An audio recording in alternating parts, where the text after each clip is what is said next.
मायावती ने लगातार यही बात कह रखी है कि वे इंडिया अलायंस ना तो एनडीए अलायंस किसी का भी हिस्सा नहीं बनेंगी, लेकिन इंडिया अलायंस के कई नेता बार बार ये डिमांड करते नजर आ रहे हैं कि उनको इस दल में मायावती की आवश्यकता है।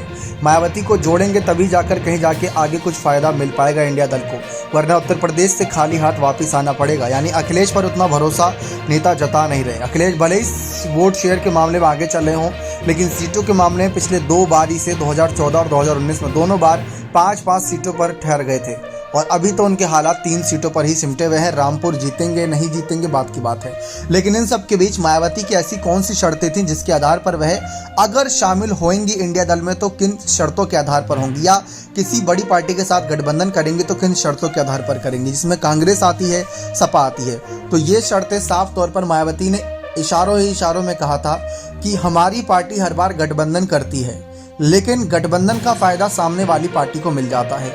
जब बात हमारे फायदे की होती है तो वो वोट परसेंटेज हमें नहीं मिलता जो हमें मिलना चाहिए, यानी कि हमारे वोटर्स उस पार्टी को वोट कर देते हैं, लेकिन जब हमें वोट देने की बात आती तो वो हमें वोट नहीं देते, हमारी पार्टी के खिलाफ जाकर या दूसरी ही किसी दल को समर्थन कर देते हैं। यानी कि उन्होंने साफ इस ओर इशारा करा कि मान लीजिए आज कांग्रेस 6-7% वोट पर है उत्तर प्रदेश में, अगर मायावती उनकी पार्टी के साथ गठबंधन करती हैं तो जो मायावती का 19-20% वोट बैंक बंधा हुआ है उनमें से कई ऐसे होंगे जो उस सीट पर कांग्रेस का समर्थन कर देंगे।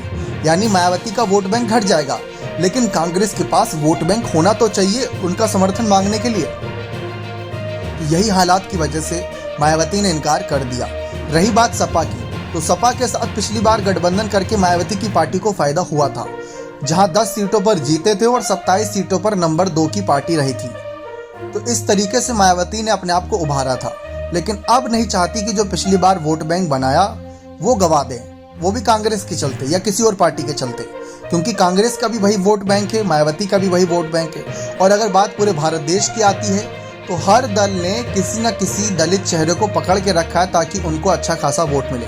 कांग्रेस ने मल्लिकार्जुन खड़गे को, अखिलेश यादव ने चंद्रशेखर आज़ाद को, और अगर हम एनडीए की तरफ जाते हैं तो कई और नेता हो जाते हैं जिनमें आगे जाकर दलित चेहरों के तौर पर वो भूमिका निभाते हैं। इसी वजह से मायावती नहीं करना चाह रही गठबंधन। और दूसरी सबसे बड़ी शर्त ये है कि पीएम फेस, अभी तक इंडिया अलायंस का पीएम फेस ही तय नहीं है कि कौन प्रधानमंत्री बनेगा।